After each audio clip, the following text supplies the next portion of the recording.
Welcome back! Thank you for joining me for part 2. To recap part 1, we took the Beetle off its chassis, got new heater channels welded in it, and pretty much got it all prepped to mate up with the Subaru. Now in this part we're going to reveal the Subaru and start tearing that down. Roll the glamour shots!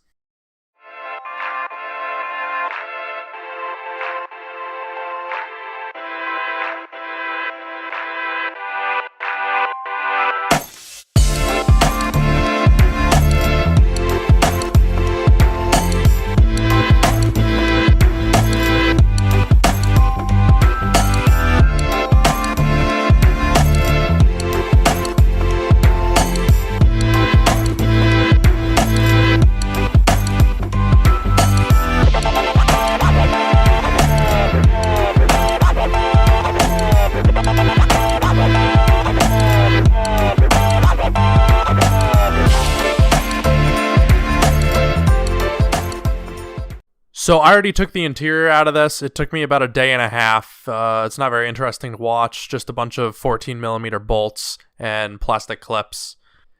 Now the Subaru I decided to go with is a 1998 Subaru Impreza. It's a base 2.2 liter, naturally aspirated. I chose to go with this because it was $350 and the cheapest Subaru I could find on Facebook. So the last time I talked about the structure of the Beetle, it has a pan, and the body is dropped straight on top of the pan. Now, the Subaru is different. It's a unibody, and so the sides of the car are actually part of the structure. And so by cutting away the top like I am now, it loses all of its structure. In the end, I don't want to put a roll cage in this thing just because the Beetle's small, and I already can barely fit in it. So what I'm going to do is build a frame underneath it to lock the front and rear suspension together, as well as strengthen the floor. Cutting the roof off this thing wasn't all that difficult. The B-pillars were about twice as thick as everything else, so that took more effort to go through. After everything was off, I had to take the doors. The doors are just 4 bolts and a connector. Now one of the problems with the Subaru is that it's 6 inches longer than the Beetle's supposed to be. So I'm going to have to cut it down the middle. Now the proper way to square it up would be to go shock tower to shock tower at an X. I couldn't do that. I couldn't reach the shock tower. So I ended up going from a known good body point in the rear to a known good body point in the front. And that seemed to work out fine. Now, I should have been doing this on more level ground, but I just used the existing frame to level itself with, and it turned out fine. In a later part, I end up putting a straight edge on the wheels, and everything comes out true. I ended up doing a 1-inch overlap on the floor, which is going to add just a little bit more strength to the floor pan. The rear wheel wells are the next thing to get cut, but I have to brace the rear shock towers first. Going off of measurements from Google, the Subaru is only about 3 inches wider, but I still have to cut the rear wheel wells to shape, just to get the body to fit over.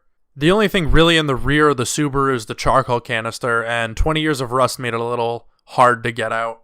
But the last thing I have to do is cut the whole rear end off. I'm not sure yet whether I'm going to do a rear-mounted radiator or not. I'm hoping I don't have to, but we'll see. One of the reasons this was a $350 Subaru is because of all the rust issues I found. All this is getting new sheet metal anyway, so it's not that big of a deal. Now the next thing I'm going to have to do is start doing fit up. There's going to be a lot of trimming to come.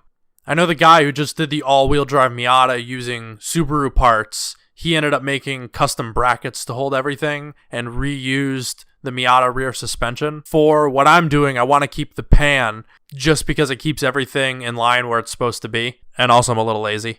But anyways, in the next part, we are going to be doing a lot more fit up, a lot more trimming, and a lot more trying to get this thing to work. I'm hoping the videos get better over the course of this series, but if you want to follow along, consider liking and subscribing.